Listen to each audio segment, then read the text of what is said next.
Today we're playing Pokemon Mineral, the fan game that lets you play as a miner working for the gym leader Roark in the Sinnoh region. Every day you go on your job in the mine, but that isn't the only thing you're going to be doing, as there is a compelling story and real progress to be made, as this is still a Pokemon game and not a mining simulator like Minecraft. So we're just going to have to excavate through all of the secrets that Pokemon fossils have to offer.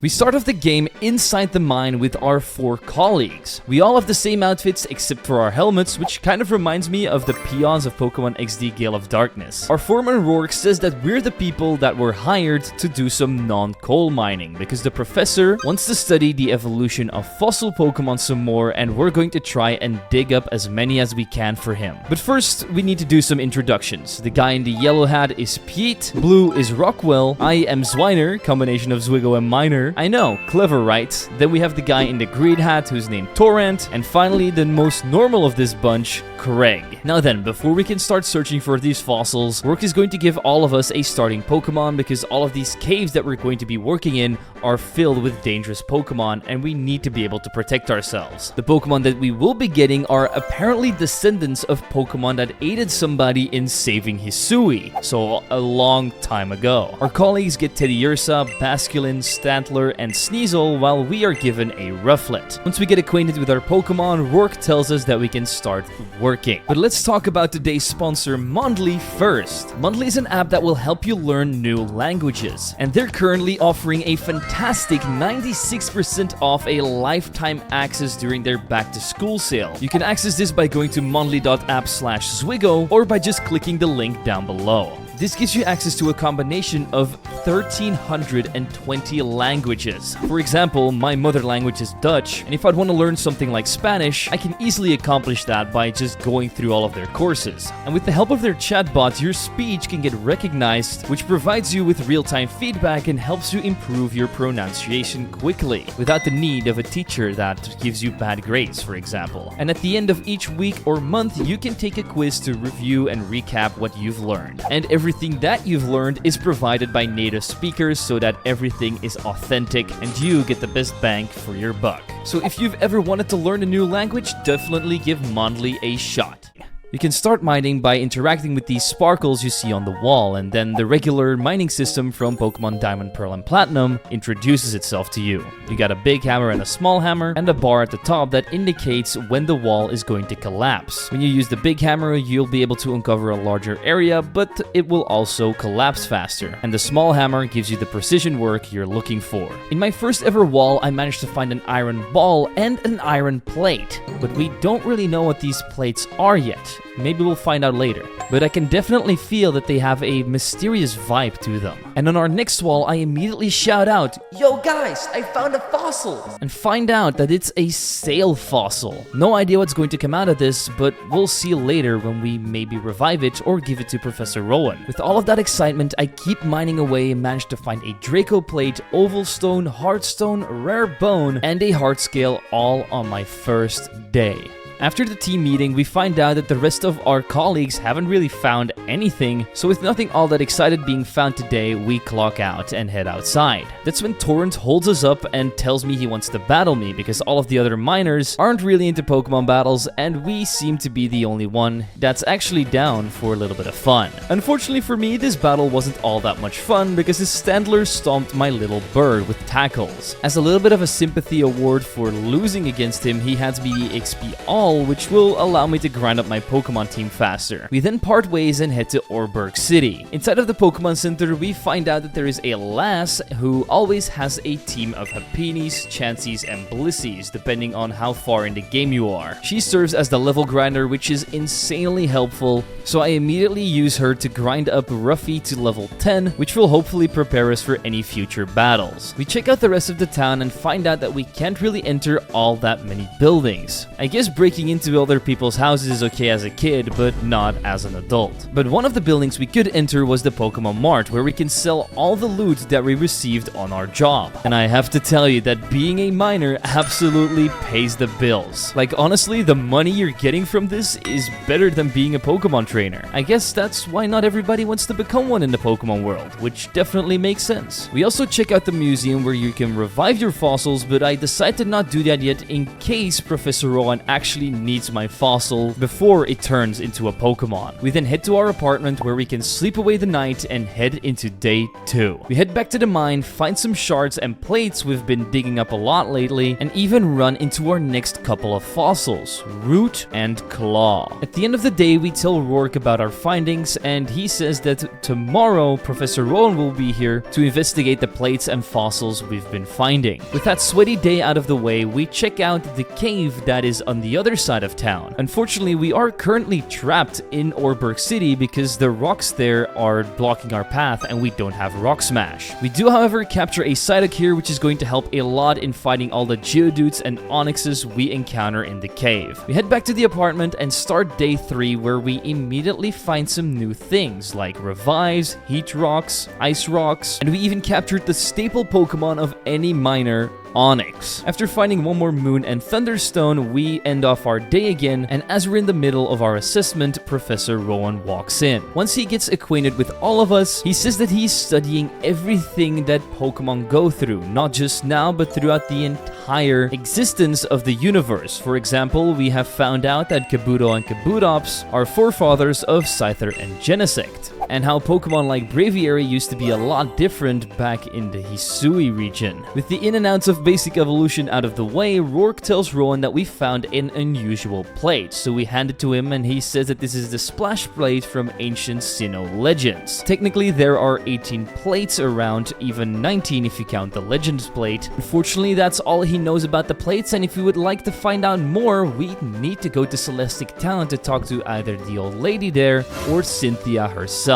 He also says that he'll be hanging around the museum for the next couple of days, so we should go and revive our fossils and show them to him. You always need to wait a day before your fossil to be revived, but I already pop in my Sail fossil and come back the next day to pick up an Amora, an ice rock type that apparently used to live in very cold areas, as Rowan says so. They also stayed here because they wanted to stay away from their natural predator, Tyrantrums. With that new useful information and our new fossil Pokemon, we headed back to the mine, finding a couple more plates and shards, and missing out on an odd keystone just before the wall collapsed into me. At the end of the day, we get the news that we'll be going on an excursion to Celestic Town in the upcoming days, which everybody is incredibly excited for. So we head back to our apartment to try and get some sleep, but Torrent stops us because he wants to test out his new fossil Pokemon that he just revived. This turned out to be a pretty easy battle for my Rufflet, who took down his level 7 Stantler with Pex and his level 5 Anorith with the same means. We then head back to our apartments and go in the next day to revive our fossil, which turned into a Lileep, which used to live on the sea floor over 100 million years ago. As we head back into the mine, we find 2 new fossils, the Skull and Helix one. So after grabbing them out of the wall, we hear that Professor Rowan has left the town, which means we can't show him any more of our fossils, at least for now. But this also means that we can finally leave on our Celestic Town visit tomorrow. So we clock out, go to sleep, revive our Skull fossil in order to get a Cranidos, and talk to Roark, who flies us on our field trip to Celestic Town. Here we find Cynthia, and before we can ask her about the plates, she straight up attacks us because we broke into her house. Once Spiritomb was done dragging all my Pokemon to the Shadow Realm, she finally calms down and hopes that we have learned a lesson: do not break into people's houses anymore. She goes on to explain that the plates are not only linked to Arceus, but also to the creation of the universe, which means that Dialga, Palkia, Giratina, the Lake Guardians all have something to do with this. And the person who gets a hold of the Legend Plate, as well as all of these Pokemon, can create a new universe. This is also where we find out that the game is actually in the future of Pokemon Diamond, Pearl, and Platinum, because Cyrus has already been defeated by the champion Dawn. We thank Cynthia for her lesson and head back outside, where Roark tells me to go to Celestian Town because there's also some ruins there that we're going to check out. So we go on a long journey through a foggy route, and after hopping over some ledges, we eventually arrive at our destination. After entering the ruins, we see a description on the wall. It seems to be directions that are going to lead us somewhere, so we follow them and end up in a chamber with Torrent with another description on the wall, but this one doesn't really make sense. So we go back to Roark, pick up all the loot we can find, and go back to Orberg City to do our regular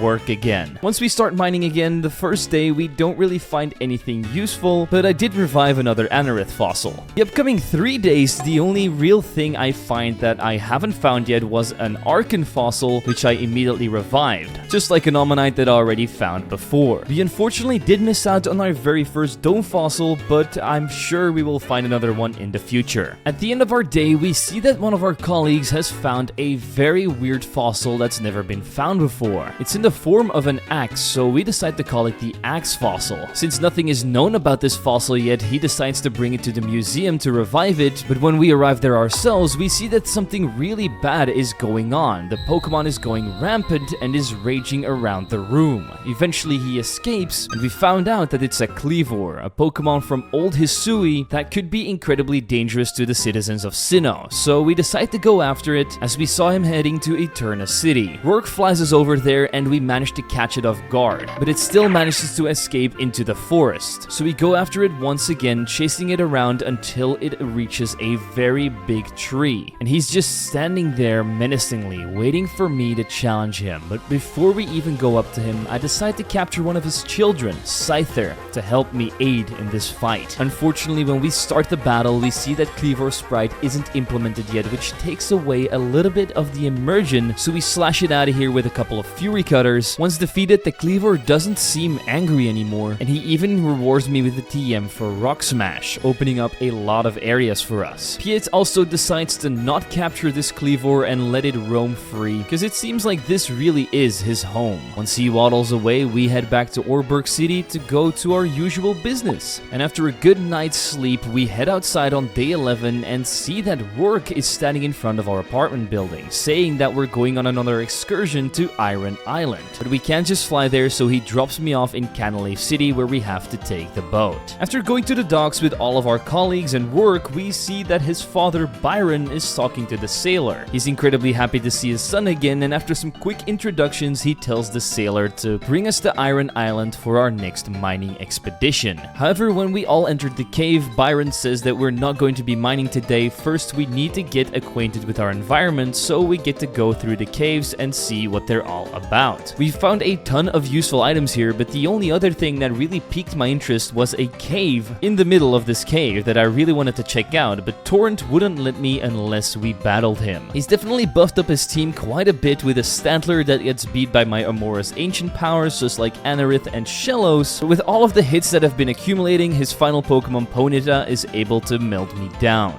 So I sent in Ammonite to extinguish that horse, and then we enter this room with a single metal code inside, at the middle of it. Craig then walks in and asks me a serious question. Does it feel like we're being watched right now?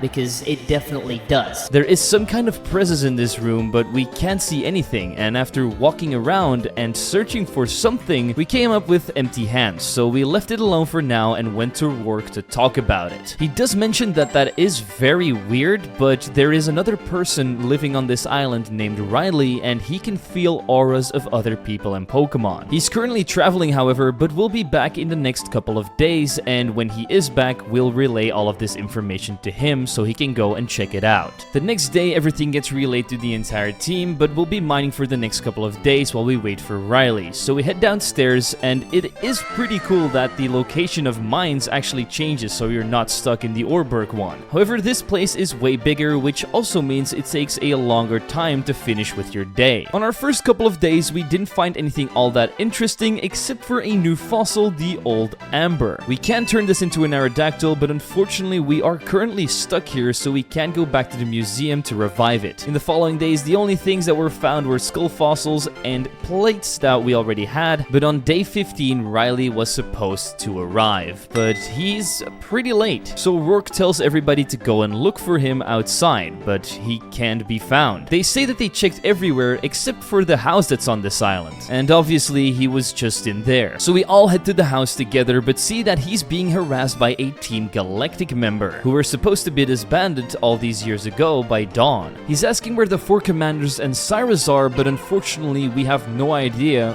what he's talking about. So he goes on to throw its Pokemon out and challenges Riley to a battle to acquire this information. He easily gets destroyed by aura spheres and then leaves like a defeated dog. Straight after, Riley tells us he's going to investigate the room, and we just have to go back to mining while he does so. After we uncover some more fossils and end off our day, Riley says that he could feel another aura in the room of a very powerful Pokemon, maybe even a legendary, but he looked around everywhere and couldn't find anything. So they're starting to think that the Pokemon might be in the walls, or that there maybe is a different universe like the Distortion world somewhere. So there might be a mechanism somewhere to open a secret room where the Pokemon could be hiding, but he has no idea how to do that, so he's going to go to the Canalave library and read up on some books to see if he can find out more. While he's doing that, we spend our days mining away yet again and found a jaw fossil as well as an axe fossil, which means we can get Tyrant and Kleavor once we get back. On the 10th day that we've been on this island, however, something incredible happens again. Craig has found a new fossil that looks like a flower petal. He's going to try and revive it just like the last one, and we all hope it's not going to turn out the same as the Kleavor we found earlier. So we follow him to Orberg City the next day, and unfortunately, this Pokemon is also not too happy to be revived. It's dancing around on the counter and making sure nothing is safe. It seems to be Hisuian Lilligant, and just like with the Kleavor, we have to go after it once it escapes. It's heading to Route 207, but our path is being blocked by something that can only be driven over with a bike. So Craig lifts me up and gets me over the ledge while I'll pull him up, and so we can continue our pursuit. After chasing it through Mount Coronet and the route with all of the waterfalls, we eventually reach Hearthome City. Unfortunately, it was nowhere to be seen there, so we headed to the next route where we spotted it again, but before we could confront it, it was gone once more. However, when we're on this route, we found this weird collapsed rock, and when I put an odd keystone in it, a Spiritube spawns. So I ended up capturing it, making me the strongest miner in the entire world, and after this I headed to Route 215 where it started raining. With the weather looking bad, I wasn't sure I was ever going to find this Lilligant again until I heard Craig's scream. The Lilligant cut down a tree which revealed a long hidden path that led to the nearly fully destroyed Brava Arena. She does her mysterious dance and then looks into my eyes like she's saying, "Come and challenge me." So just like with Kleavor, we do the same. Unfortunately, the sprite is once again not implemented, and with just a single wing attack, she is defeated. As a reward, she learns me how to cut down trees, and straight after we head back to Orberg City to relay everything to our colleagues and Roark, saying that we managed to defeat this thing once again, and that it will now roam free near that arena for the time being. We then head back to Iron Island, and the next day we get some information about Riley. Unfortunately, he went through every book in the library, but none of them spoke of this chamber or a Pokemon being in it. So essentially, there is no new information, and I'm just hoping that somehow we will uncover this secret on our own. But before that happens, we have to do some more mining, finding our very first shield fossil as well as a dome one, which unlocks both Shieldon and Kabuto for us. Just when we're about to hit the bed that night, Torrent comes up to me and asks for our help.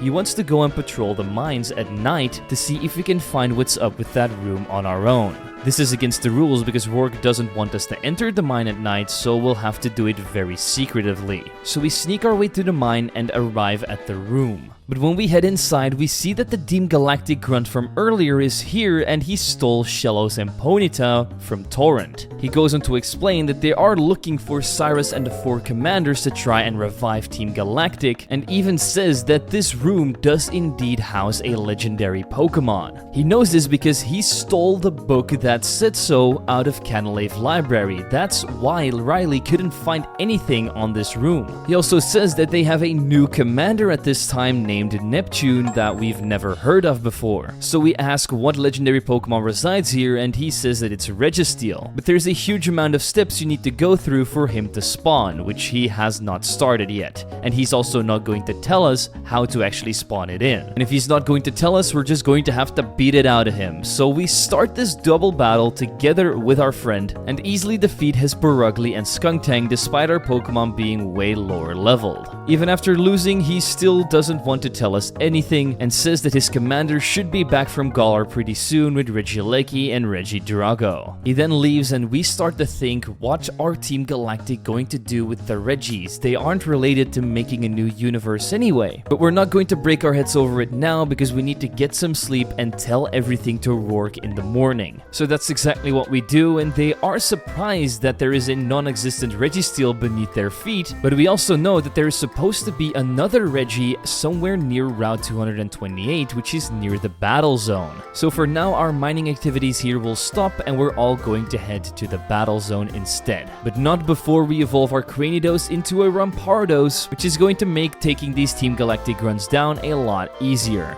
Because we're not really a trainer, we're just a miner, you know? We need this power if we want to help Roark stop these guys. So we head to the desert and spot a couple of blue-haired people there. We already know what time it is. Time to beat them up. Once all of them have been defeated, the entrance to this new room finally opens up, and we enter together with Rally, who senses the same aura as before. There is another grunt in here who wants us to leave immediately, but Riley isn't having any of it and teams up with me to defeat this guy. He has a level 60 plus Absol that basically shreds the entire opposition. Once Team Galactic has been changed out of there, we head back to the resort area where all of our miners are talking to the current champion, Dawn. We tell her what's going on with this new Team Galactic that's trying to take over, and she's like, Okay, I can't let this happen. I have to help you guys. She thinks Team Galactic is going after the Regis so that they can defeat her more easily, but she is the champion after all and should be able to deal with all of these legendary Pokemon. She even knows where Regigigas' cave is located, somewhere in Mount Coronet, and she's even going to accompany us there to give us some backup. She helps us out by getting rid of strength boulders, and after we get down into the foggy section, we see that she was correct. Team Galactic is already here, so with the help of our fossil Pokemon, we take most of them down and make it into this last room with a piece of never melt ice in the middle of it. But then something weird starts happening.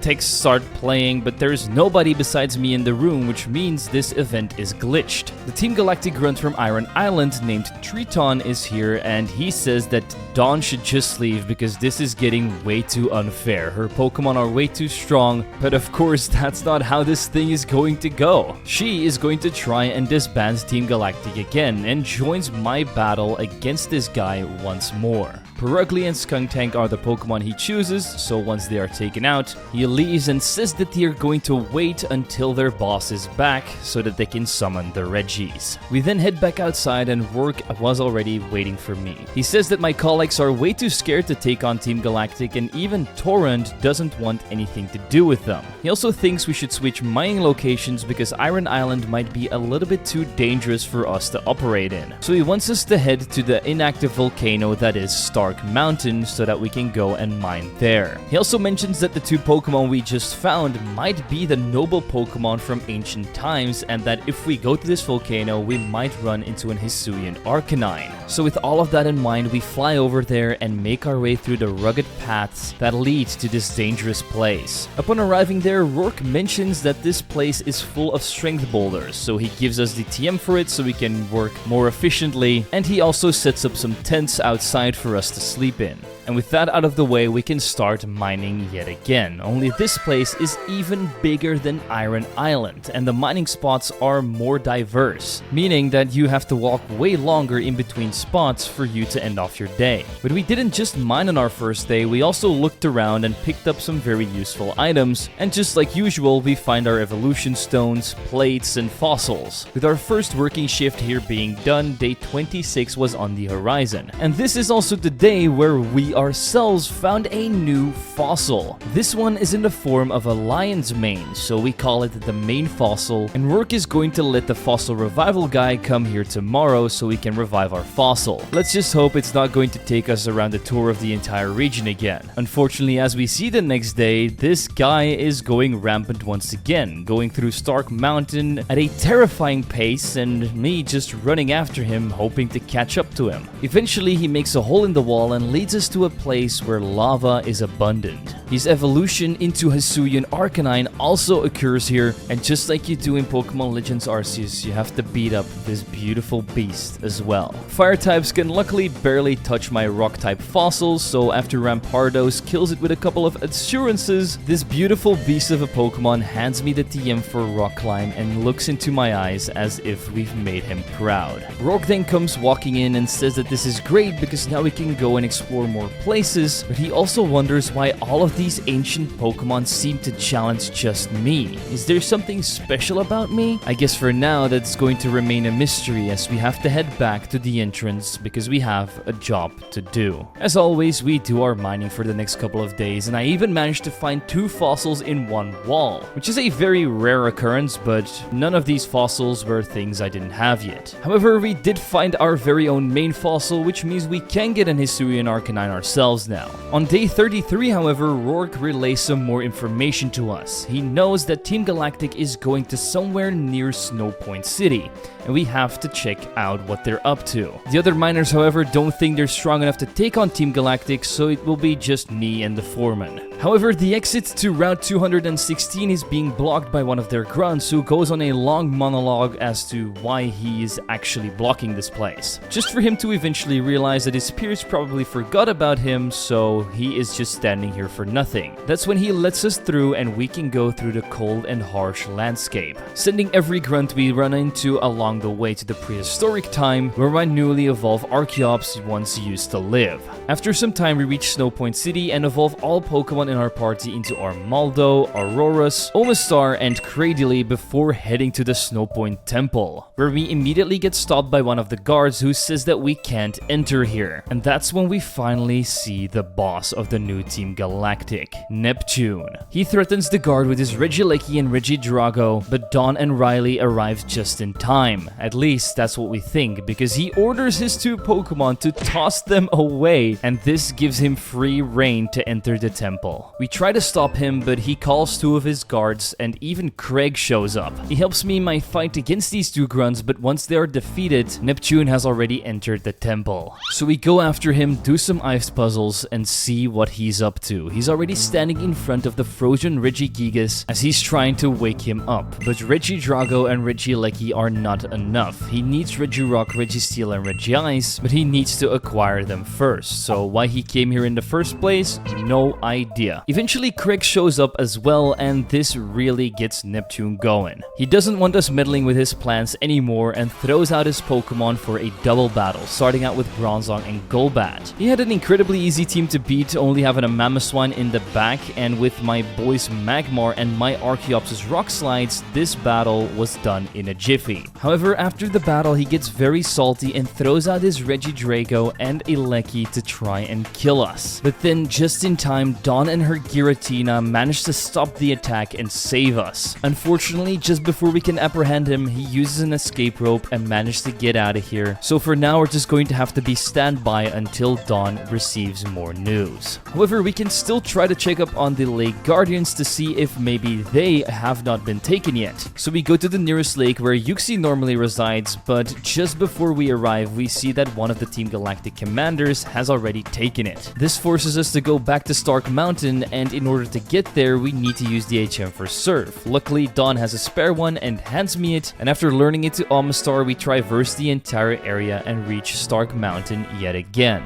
You already know the drill by now. We go back to our usual mining for the next couple of days, cover up a cover fossil, which is one we hadn't found yet, which will give us access to Tirtuga, and at the end of one of our shifts, we hear that Torrent has found a new fossil, in the form of a ball this time. So like always, he goes on to revive this new ball fossil, which turns into an Alolan Electrode who rolls away. And this guy was the worst of them all. Considering I don't have Fly, I had to go through the entire region and eventually reached Mount Coronet. Coronet, where he dug a hole in the wall that led us to the Moonview Arena. He wants me to take him head on and even spawns in some of his little buddies Voltorb. But before we could even take him out, he decided to use Explosion to end off the fight himself. You know what, that's very fitting for a totem fight with Electrode. I will take it. Let's get out of here, tell Roark what happened and mine some more. Until we eventually have to move again because we have found some more mining locations on the south side of Mount Coronet. Before I get transferred there, I pick up a bike so I can get there more easily. And this place is one of the best ones to go to. All of the mining spots are close together, which means your days are over quickly and you can find your loot way more efficiently as well, which means more money. However, we didn't find anything except for a petal fossil that is going to give us Hisuian Lilligant eventually, but now that we're close by Orberg City again, we can start to revive every Pokemon fossil we've gotten. And as a reward for reviving all of these fossils, Roark even gave me 3 Hisuian rocks, which is a new kind of evolution stone they managed to uncover here that evolves Pokemon into their Hisuian counterpart. With these, I got myself Hisuian Bravery and Lilligant. Unfortunately, they are still not in the game, which is definitely disappointing. But one day after work, as I was driving to our apartment, Torrent stopped me. He wanted to battle me again because it has been a while and he wants to see how strong we've really become. And we can immediately see that he's not been sitting still either, as he starts off with a Wurdeer. We defeat it with a couple of strings just like Gastrodon, Armaldo gets knocked out by Zen Headbutt, and the last 2 Pokemon, Rapidash and Sneasel, also just get strengthened. Once the battle is done, we go back to our regular routine until we find out that Team Galactic's next plan is to fish for a Relicanth and Wailord in the battle area. So we have to go and do the same. We pick up a Super Rock of our own and go through both of the routes where they spawn, capture a Wailmer, evolve it into Wailord, and then capture a Relicanth and show both of these Pokemon to Roark. He then tells me to head back to the Snowpoint Temple to see if anything has changed over there, and even though Regigigas is still here, Neptune is once again standing in front of the beast. He says that we have to put our Relicanth and Wailord at the top and bottom of our party and then talk to the Regigigas. After doing so, an earthquake happens and we hear a distant sound of something opening up. That's when he leaves the cave and thanks me for helping him out, and little did we know that we just managed to complete the last step of his plan. We head to each of the Regi rooms where now an entire pallet of buttons has spawned and he starts walking on all of them. This spawns in the 3 big boys, and he's able to capture them easily with Master Balls he stole. He then goes back to Snowpoint Temple and wakes up Regigigas. He throws yet another Master Ball at it, which brings his legendary total up to 9, with the Lake Guardians also being by his side. He now only needs 2 more red chains to spawn in Dialga and Palkia, and then his final plan can occur. But before he goes ahead with that, he wants me to battle him again just against his Bronzong, Golbat, and Mamoswine, as he thinks we're not even strong enough to beat those 3. Well, we quickly prove him wrong, but it's to no avail as he escapes again to a place unknown to us, which means, yes, we have to go and mine again. This time we did find some Hisuian rocks of our own and even our very own ball fossil, until our final colleague Rockwell found his new fossil. It looks like it's frozen over, so we're calling it a glacier fossil. The next day he goes on to revive it, and then Hisuian Avalugg comes out. Only this time it ran towards the snowy mountains near Snowpoint City. So we track it down yet again and see that it makes a way between some trees into the Ice Peak Arena. Now in Legends Arceus you fight a giant Avalugg, but this guy we're facing right now seems pretty tiny, and because of that our Cradily is easily able to take it down with a couple of energy balls. This time our reward is the TM for Waterfall, but nobody seems surprised about these occurrences anymore as we head back to Roark. He does have some very good news though. We found Team Galactic's hideout and tomorrow we will be storming it. And nobody seems to be down, not even Torrent, who even leaves after Roark announces this new news. But you know us, we always have to do the thing that's right, so tomorrow we will be waking up and heading to Heart Home City. Upon arriving there, we see Roark and Dawn already ready to get in. It's hidden somewhere in between the trees, and we even have to walk over a fence before we can eventually reach it. So we all enter together, and this hideout is pretty bad. It's just a cave. I can't believe they've been living in here, to be honest with you. But this isn't only a cave, it's also a maze with very little chambers in it. And you have to make the right turns at the right time if you want to enter Neptune's chamber. Luckily, my friends are already here and we're ready to give them backup. Unfortunately, he's holding all of us down with the power of his Bronzong's psychic ability. He goes on to explain that this area has existed for a very long time because he couldn't just go back to their other two hideouts from before. However, he doesn't have any machinery here to make red chains, so he goes and takes the gems out of the 3 Lake Guardians' heads to craft it by hand, and then teleports away. We all know he's going to head to Spare Pillar, which is at the peak of Mount Coronet, so we leave this place altogether and go on a long hike to reach that place. Unfortunately, we're the first to arrive and we're up against his 2 new commanders, Narrate and Triton. But I might have overleveled my Pokemon a little bit because there used to be a level cap and I just kept on leveling them up and it didn't stop. So we basically just washed away their entire teams in this double battle with Omastar's serves. After the battle, they can't believe that just a random miner always beats them up and fumbles their plans. And even Neptune has enough of these grunts' failures, so he sends out both of his Regis and throws them off the mountain. He says that he only picked them because they were the 2 strongest, but he was clearly wrong. And then he calls somebody over and says, Come on, now it's your time to show me what you got. And who shows up? It's our friend and colleague, Torrent. All this time, he's been working with Team Galactic. From the first time we met them, he was intrigued by their desires and wanted to know more. And it seemed way more exciting than being just a regular miner. This also explains why he never wanted to help out with taking them down after the Iron Island incident. But now he's went so far that he has to battle me right here and now. So he set up 2 shell smashes with Omastar and proceed to sweep his entire team with Surf and Ancient Power, not giving him any mercy for betraying us like this. We also found out that he was the one who found out how to summon the Regis, he found the Azure Flute, and he knew how to make the red chains. So if it wasn't for Torrent, Team Galactic would have never made these plans come to fruition. And even after all of this, Neptune thinks he's still useless. After this, he runs to the back of Spare Pillar, takes out his red chains, and summons both Dialga and Palkia, and goes on to order them to destroy this entire universe, but we warn him that he will also be gone. So he changes his mind at the last second and tells him to destroy this universe but to take him to a new one.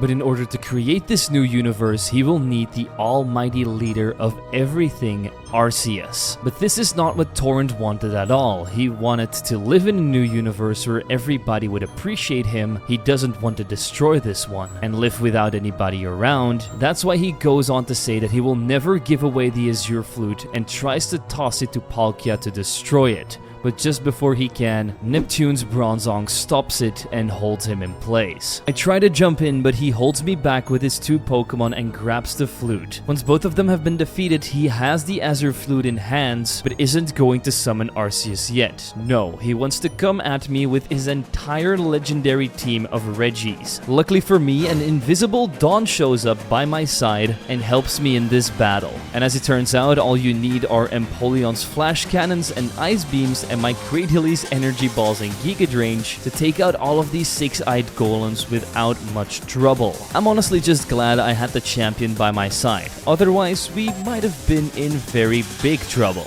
After the battle, he still doesn't understand how we can somehow beat him as a regular miner, and Dawn's answer to this is perfect, because legendary Spammons aren't usually that good. This makes him even more mad as he goes on to say that he's not a legendary spammer at all. He has a Golbat and a Bronzong and a Mamoswine, but even though he has those 3 Pokemon, this does mean that he's using more than the 6 Pokemon he's allowed, which makes him a cheater. At this point, Dawn is basically driving him nuts and is forcing his hand to play the Azure Flute and summon God himself. This isn't the Arceus he actually wanted to see, so he goes ahead and gives him all the plates, including the Legends plate, which makes him transform into his real form, Beta Arceus. A form that is so menacing and powerful that it cannot be comprehended by the human eye. And instead of creating the universe immediately, he wants me to suffer first. So we start battling this giant and we immediately realize that it's really hard to kill. Even Rampardos' head smashes don't do more than 15%. So we basically needed our entire fossil team to take down the strongest creature this world has ever seen. But in the end, if you have the heart of a true true hero, even a lowly miner can save the world. Neptune can believe that we actually destroyed God, and Dawn urges him to stop all of this and turn himself into the authorities. He obviously doesn't want to do this, but Roark has smashed his red chains with his Rampardos, which means he can't summon anything anymore. And so his entire plan comes crumbling down, as Dawn orders her Togekiss to fly him to the nearest police center. We all go to Orgburg City and celebrate this victory with all the friends we made along the way. And that is how a Pokemon miner became the strongest person in the entire Pokemon universe.